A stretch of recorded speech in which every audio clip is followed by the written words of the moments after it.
Samajwadi party आज सत्ता में नहीं है, सम्मान देने की हैसियत में नहीं है। और अगर देने लेने की बात आई तो 2022 के पहले समाजवादी पार्टी के पास मात्र 45 विधायक थे। अखिलेश जी का सह था। अन्यथा अगर ईमानदारी से समाजवादी पार्टी के जनधार को बढ़ाने के प्रश्न में होते तो उन पर समय रहते अनुशासनहीनता का कार्रवाई करते। कुछ तो वापस कर दिया, कुछ वापस हो जाएगा।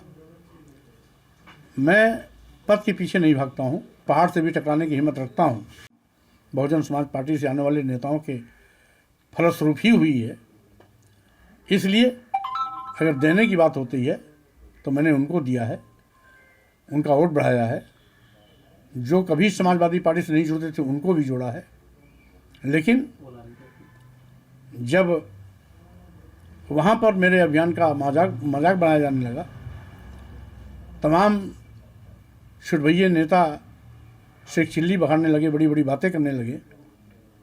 राष्ट्रीय अध्यक्ष जी को अवगत करने के बावजूद भी उस पर लगाम लगाने के बजाय आज मेरे पत्र को भी गंभीरता से न लिया जाना इस बात का प्रतीक है कि कहीं न कहीं ऐसे तत्वों के पीछे अखिलेश जी का सह था। अन्यथा अगर ईमानदारी से समाजवादी पार्टी के जनधार को बढ़ाने के प्रश्न में होते तो उन पर समय रहते अनुशासनहीनता का कार्रवाई करते। लेकिन बहरहाल वो जो कुछ भी हमें दिए हैं, कुछ तो वापस कर दिया, कुछ वापस हो जाएगा। मैं पद के पीछे नहीं भागता हूँ, अखिलेश जी का सह था। अन्यथा अगर ईमानदारी से समाजवादी पार्टी के जनधार को बढ़ाने के प्रश्न में होते तो उन पर समय रहते अनुशासनहीनता का कार्रवाई करते।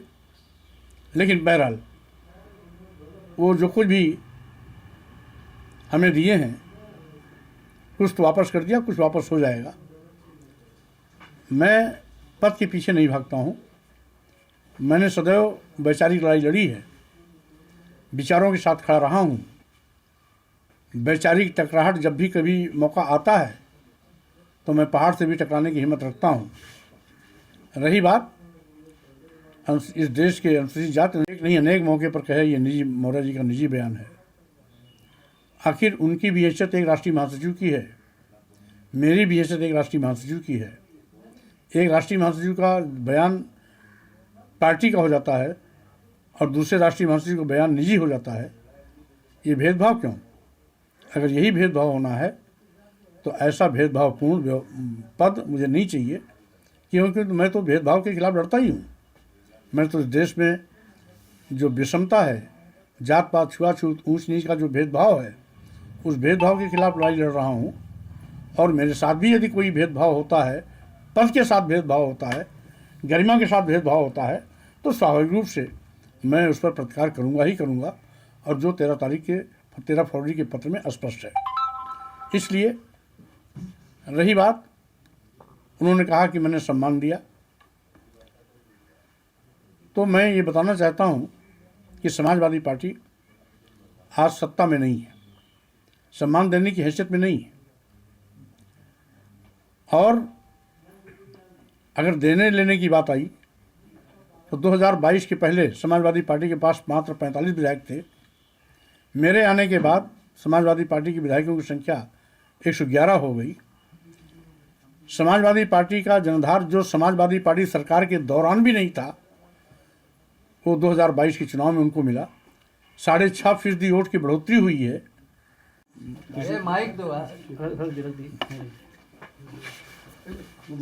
सर, स्वामी प्रसाद मुखर्जी जी को जो है जो आरोप अखिलेश यादव लगा रहे हैं, इसको कैसे देखते, क्या कहना चाहेंगे?